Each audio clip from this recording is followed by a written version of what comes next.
Bom dia, você está no canal Advocacia Quântica. Por aqui falamos sobre saúde, justiça e liberdade por meio da expansão da consciência, por meio do paradigma quântico. Hoje nós estamos gravando de um lugar diferente, estamos na região serrana do Rio de Janeiro, um lugar rural, um lugar delicioso. E eu convido você a se conectar com você. Vamos falar hoje sobre inteligência emocional.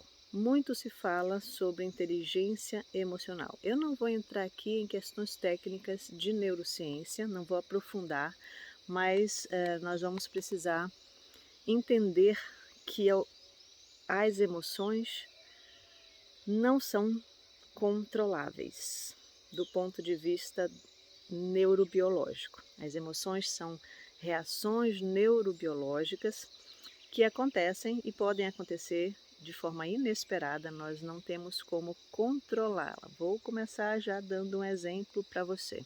Eu estou aqui, ó, no meio da mata. Tá?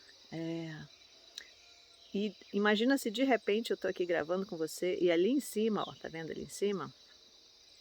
Eu estou numa região mais baixa, né, num declive. Imagina se eu estou aqui gravando e olho no vídeo, vejo o vídeo, pelo vídeo, um urso, um leopardo, né, uma onça, um animal grande que represente perigo para mim.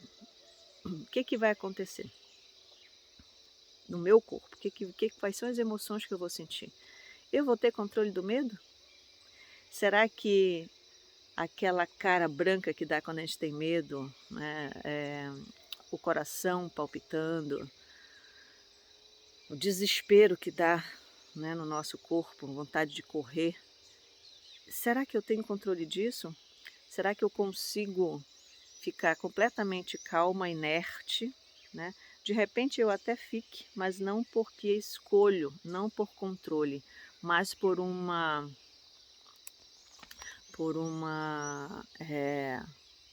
reação, né? Também pode acontecer, que é a paralisação. Então, ou eu fujo, ou eu agrido, ou eu entro em confronto, ou eu paraliso. São essas as opções que o nosso corpo nos entrega, né? E isso é da biologia. Eu não tenho como controlar, eu não tenho como não acelerar. Eu posso até ficar parado, né? Mas essa geralmente não é uma decisão consciente, na maioria das vezes. Então, eu vou falar para você hoje o que é que eu julgo como inteligência emocional, o que a gente pode fazer com relação aos medos. Eu te dei um exemplo de um medo instantâneo, de um medo de algo que acontece do nada. Poderia ser diversas outras coisas, por exemplo, sei lá, você está com alguém, você está passeando com seu cachorro, vou dar todos os exemplos aqui da mata, tá? Você está passeando com seu cachorro, de repente ele é mordido por uma cobra e começa a gritar, você vai ter medo, você vai sair correndo e para que isso, com ele, né, carregando o cachorro de preferência, matando a cobra que o atacou, ou pelo menos tentando salvá-lo de alguma forma. Isso também é uma reação neurobiológica. O amor nos faz querer proteger o ser amado. Isso é fato, né? Isso é, de novo, da nossa biologia. Então, gente, quando nós estamos diante de um perigo, a pupila dilata, a pupila dá aquele espanto, né?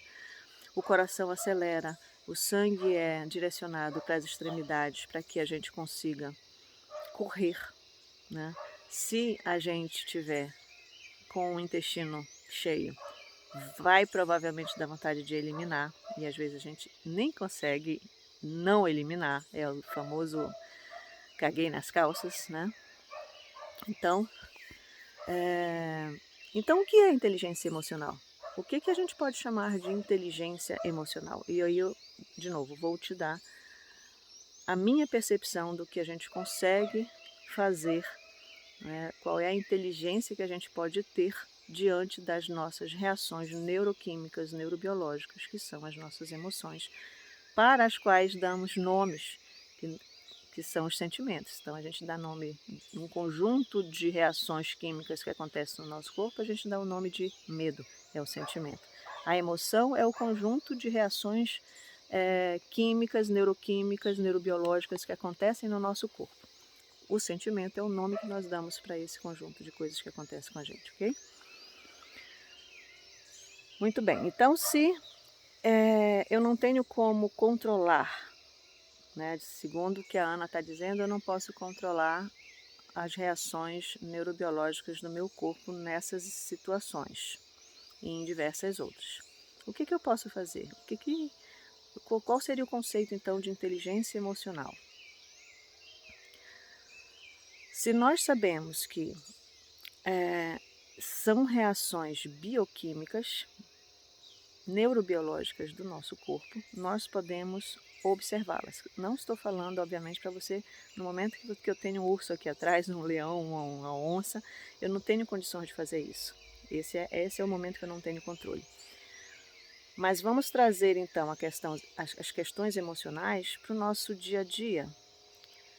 Quando eu tenho uma irritação no trabalho, quando eu tenho uma vontade de esganar alguém, né? Seja no trabalho, seja em casa, seja na sua relação com o seu parceiro ou parceira, né? Então você tem uma situação difícil. O que você pode fazer? Qual é a inteligência que você pode ter nesse momento? Observar o seu corpo. Observe o seu corpo. O que é que você está percebendo que está acontecendo com o seu corpo? Impaciência, raiva, vontade. Essa observação, ela é possível. Você vai observar essas reações neurológicas, neurobiológicas, esses sentimentos acontecendo no seu corpo. E o que você faz com isso? Se possível, se afaste desse momento. Saia de perto da pessoa que está ali incomodando, vá fazer outra coisa. Se possível, vá fazer algo que lhe dê prazer. Ou pare em um lugar e medite. Simplesmente feche os olhos, observe a sua respiração, observe o seu organismo funcionando, observe de onde vem esse sentimento. E agora eu vou te dar o porquê disso. Na maioria das vezes no nosso dia a dia, quando nós nos incomodamos com alguém, quando alguém nos incomoda, né? Assim que a gente fala, fulano me fez raiva, fulano me incomoda. Na verdade, gente, são situações em que a gente tem uma oportunidade incrível de entender sobre nós mesmos. Quando alguém nos incomoda, esse alguém, na verdade, está nos mostrando algo que em nós já existe, uma vibração que nós já vibramos, que está no nosso campo vibracional. E ela não tem a ver diretamente, profundamente com a pessoa que está, entre aspas, nos incomodando. Ela tem a ver com algo que você já viveu, que já está em você. Nós somos frequências vibracionais, nós somos informações vibracionais. Né? Você já deve ter ouvido falar, já deve ter ouvido alguém dizer, porque agora muitas pessoas estão se despertando para isso. Nós não somos essa coisa que você olha no espelho. Né? Nós não somos essa aparência que nós temos.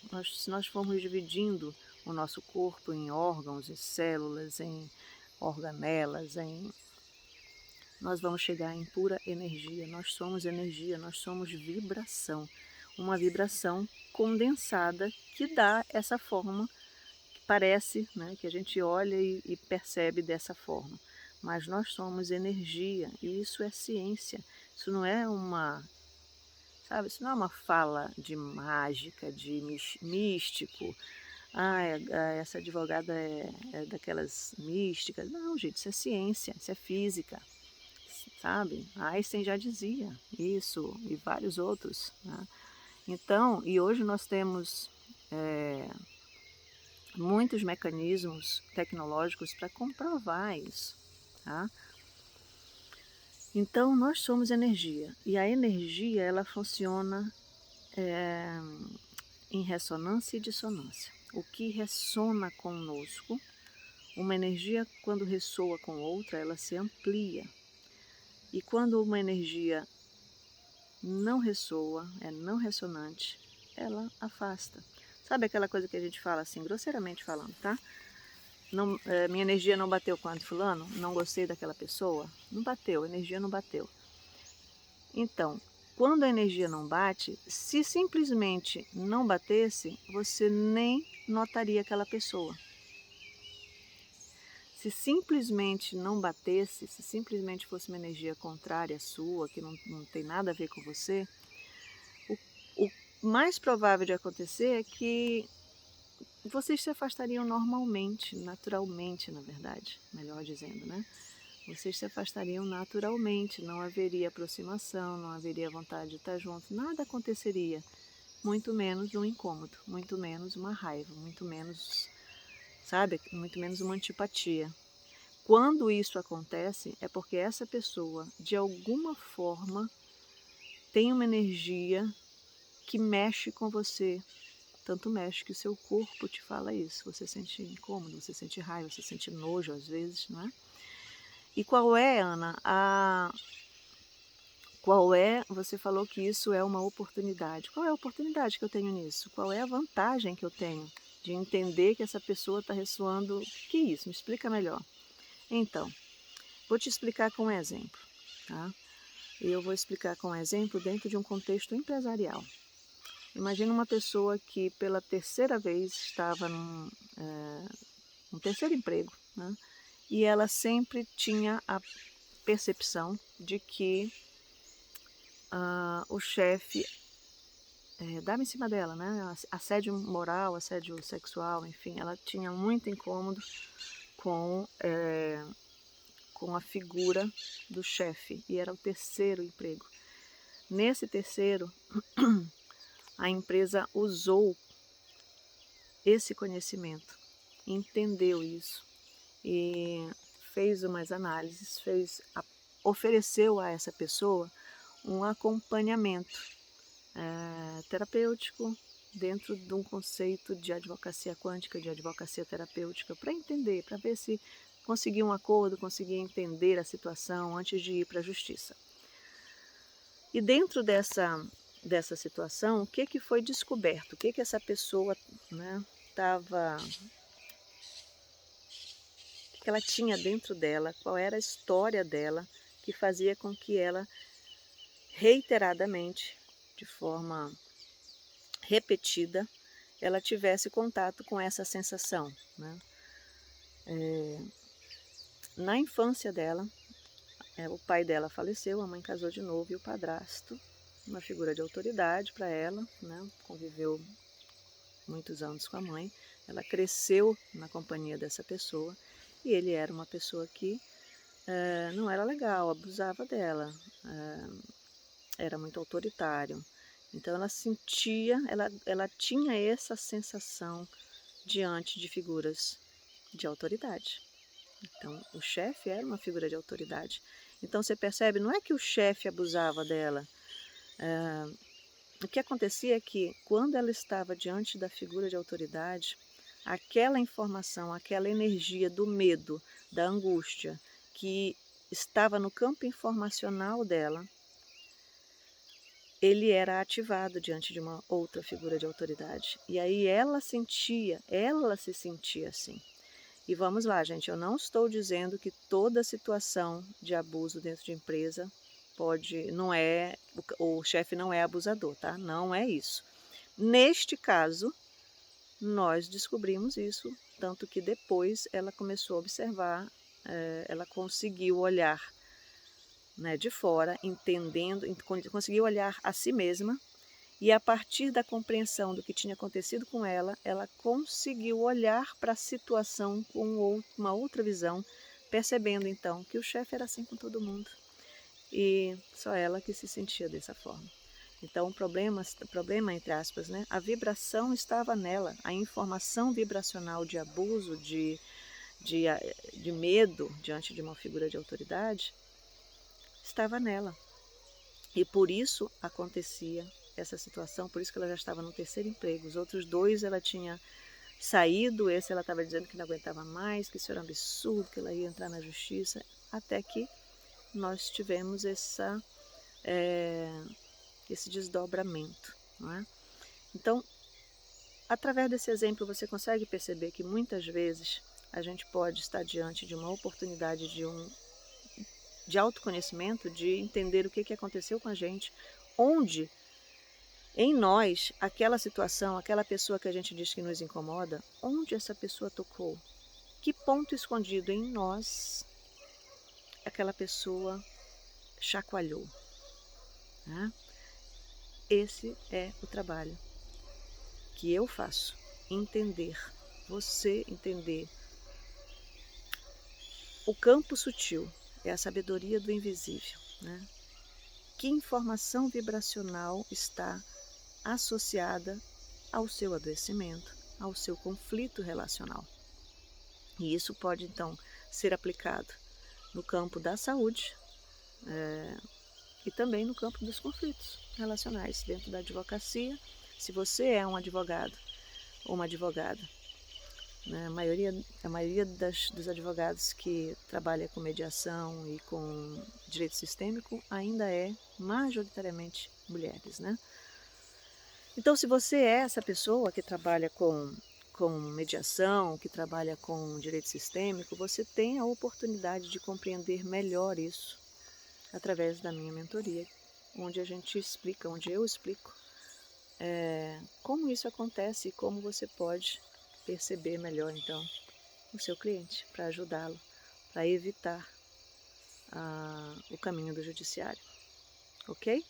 Esse era o recado que eu queria trazer para vocês essa semana. Eu espero que vocês tenham gostado, que vocês me perdoem pelo balançar da câmera. Eu estou aqui, como vocês podem ver, ó, no meio do mato, um lugar delicioso, tá vendo? Olha lá, estou aqui com o sol de frente para mim, para ficar com uma luz legal. E é isso, pessoal, um abraço a todos vocês e nós nos vemos na semana que vem. Até lá.